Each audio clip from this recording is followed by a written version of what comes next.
Irmãos, minhas queridas irmãs, vamos para a nossa 10ª aula do estudo do Evangelho de João. Estamos no capítulo 3 e hoje vamos estudar do versículo 3 ao versículo 15, que trata do seguinte tema, onde Jesus explica o que é o novo nascimento. Na última aula nós paramos no versículo 3 do capítulo 3, em que Jesus dizia a Nicodemos: eu afirmo ao Senhor que se alguém não nascer de novo, não entrará no reino de Deus. Essa é uma revelação importante, porque Jesus está falando da salvação.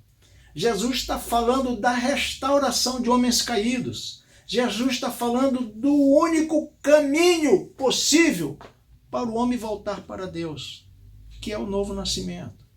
E Jesus explica isso de forma surpreendente.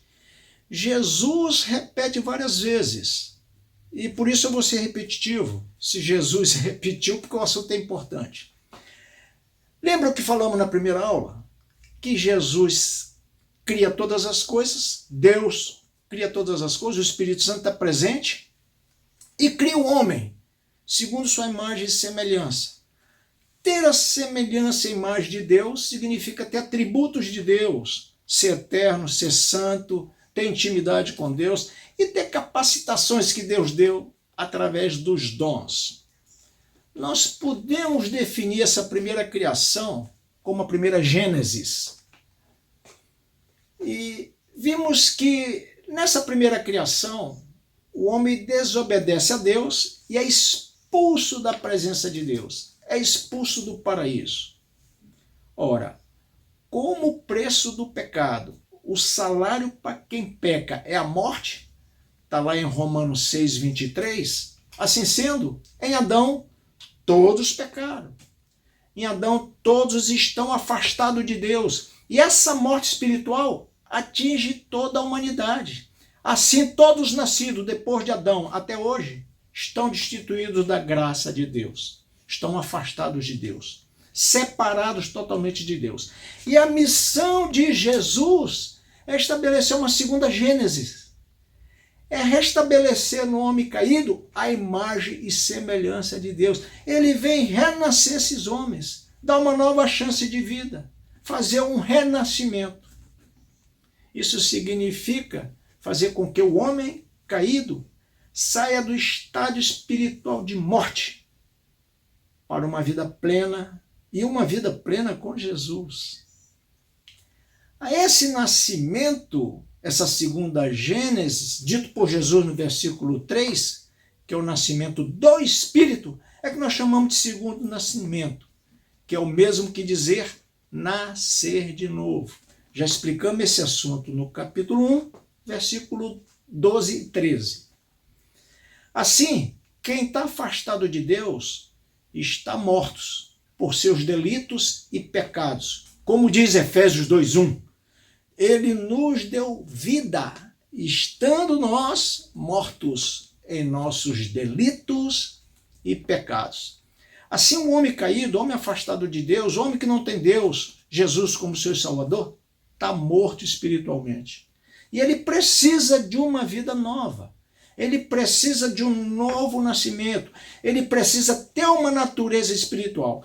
Assim como Jesus recebeu vida humana do alto, os afastados de Deus, os caídos, precisam passar por um segundo nascimento, e um nascimento que procede de Deus, que procede do alto. Esse nascimento, ele é efetivado pelo sacrifício de Jesus na cruz e instrumentalizado pelo Espírito Santo, que ilumina a nossa consciência, nos mostrando a nossa iniquidade, criando em nós um arrependimento, um coração de fé, uma fé salvadora. E esse Espírito Santo, Tito vai dizer que ele nos lava no sangue de Cristo, criando uma atitude regeneradora e salvadora. Regeneradora, novo coração, nova vida, novo caráter, nova visão, uma nova mente, novos desejos, nos faz santos. E renovador, o lavar renovador, que vai me fazer nova criatura através de uma natureza espiritual que não temos. Uma natureza espiritual. Por isso que Jesus vem e a principal missão de Jesus é estabelecer essa nova Gênesis. No capítulo 2, Nicodemos faz uma pergunta a Jesus, a qual ele faz 2 questionamentos. Como pode um homem velho nascer de novo? Será que ele pode voltar à barriga da sua mãe e nascer de novo? Queridos, eu creio, sinceramente, que Nicodemos não está falando de uma forma ignorante, vamos dizer assim. Nicodemos é um homem culto, Nicodemos é um doutor da lei, Nicodemos é um homem esclarecido, conhece os preceitos de Deus. Aqui se trata de uma figura de linguagem, uma hipérbole. É um exagero intencional para suscitar o esclarecimento do Senhor Jesus. Essa indagação de Nicodemos, Jesus completa com uma resposta que é bastante intrigante. Presta atenção no que Jesus diz. Eu afirmo ao Senhor que ninguém pode entrar no reino de Deus se não nascer da água e do Espírito. Aí é mais uma bomba na cabeça de Nicodemos. O que Jesus está dizendo é, presta atenção, Nicodemos, você e todos os seus amigos estão equivocados. Vocês só têm nascimento natural. Você nasceu do seu pai e da sua mãe. O que gera natureza humana, Nicodemos. E essa natureza humana, ela cria um coração contra Deus. Essa natureza humana gera pessoas aversas às coisas de Deus. Trata-se de uma natureza pecaminosa, uma natureza caída, incapaz de gerar em você o desejo da salvação. Quem gera o desejo da salvação é o Espírito Santo. E ninguém pode mudar isso. O homem caído não deseja Deus. Se não passar pelo novo nascimento, o nascimento de Deus, o nascimento do Espírito, o nascimento do alto, ter uma nova natureza, não pode entrar no reino de Deus.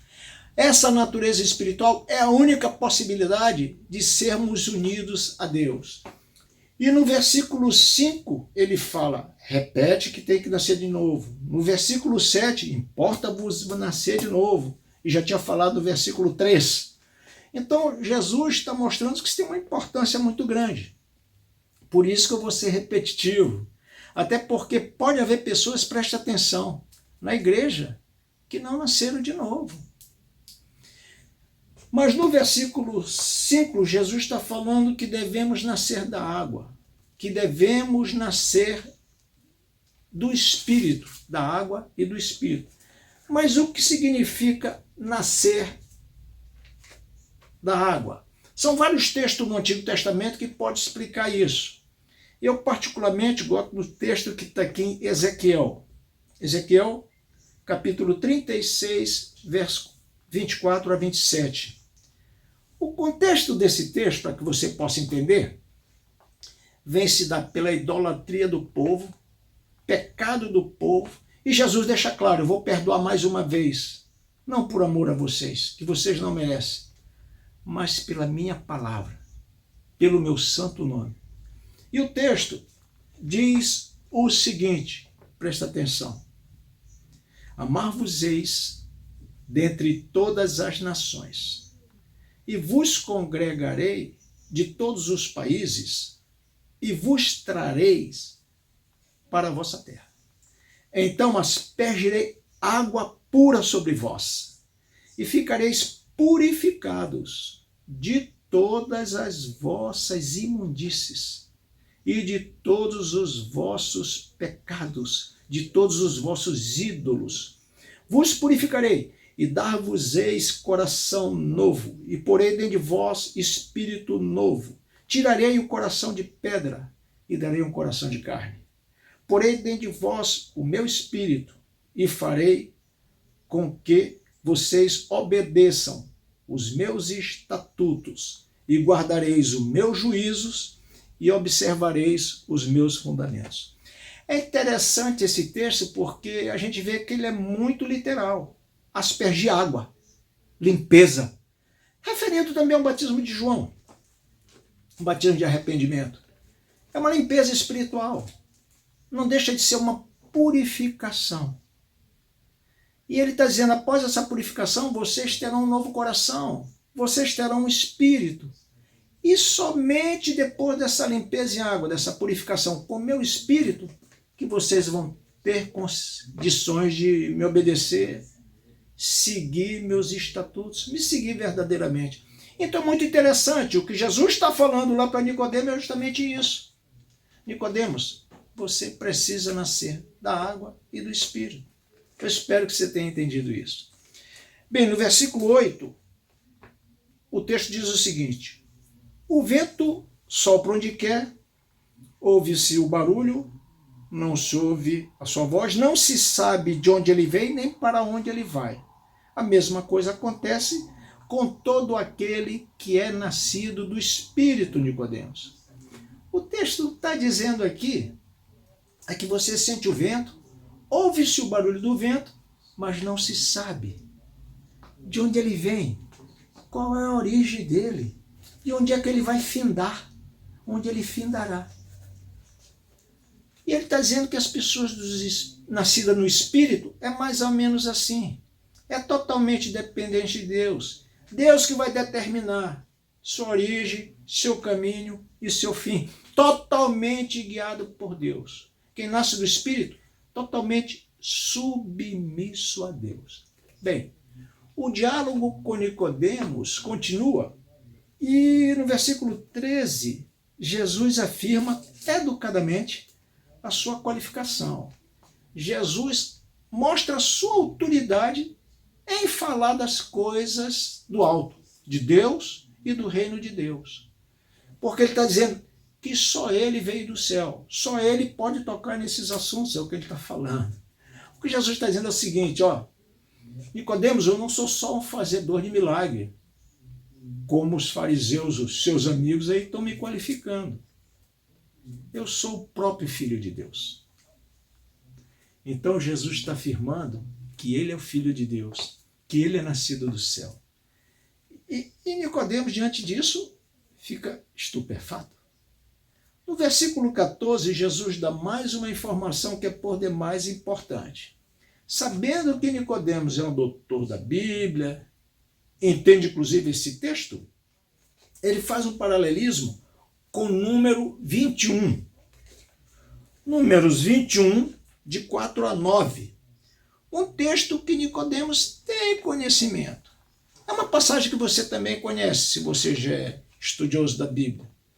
Vai mostrar que o povo rebelde, que está indo pelo deserto para a terra prometida, sob o comando de Moisés, peca. E Jesus, para castigá-los, manda serpentes abrasadoras, serpentes venenosas. E a forma de ficar livre do veneno dessas serpentes era olhar para uma serpente de bronze que estava hasteada no mastro. Instrução que Deus deu a Moisés. E Jesus aplica essa situação, essa passagem para si, dizendo que nós só seremos salvos do julgamento eterno somente se olharmos para a cruz, somente se olharmos para Jesus levantado na cruz. Somente se olharmos para a cruz de Cristo. E Jesus nos ensina que esse olhar deve ser um olhar de rendição, um olhar de fé, de convicção, um olhar de compreensão de que sua morte é substitutiva, de que ele morreu no meu e no seu lugar. Queridos, olhar para a cruz, preste atenção, revela que aquele que olha com olhar de fé, de submissão, ele recebe a salvação. Assim como aconteceu no deserto. Aquele que olha para a cruz, ele se rende ao crucificado que é Jesus. Aquele que olha para a cruz com olhar de fé, ele recebe de Jesus comunhão. Efésios 5:2. Aquele que olha para a cruz, em qualquer oportunidade de sua vida, ele se torna propriedade exclusiva de Deus imediatamente, porque é selado pelo Espírito Santo de Deus, 2 Coríntios 3,16. Bem, conversando com Nicodemos, Jesus, no versículo 15, completa que todo aquele que crer na cruz, que crer no sacrifício que ele se submeterá, terá sua vida eterna resgatada. É a única forma de se unir novamente a Deus. Como eu falei, é uma história intrigante, maravilhosa, onde a gente vê o amor, a missão e a misericórdia de Jesus. Queridos, não perca a nossa próxima aula.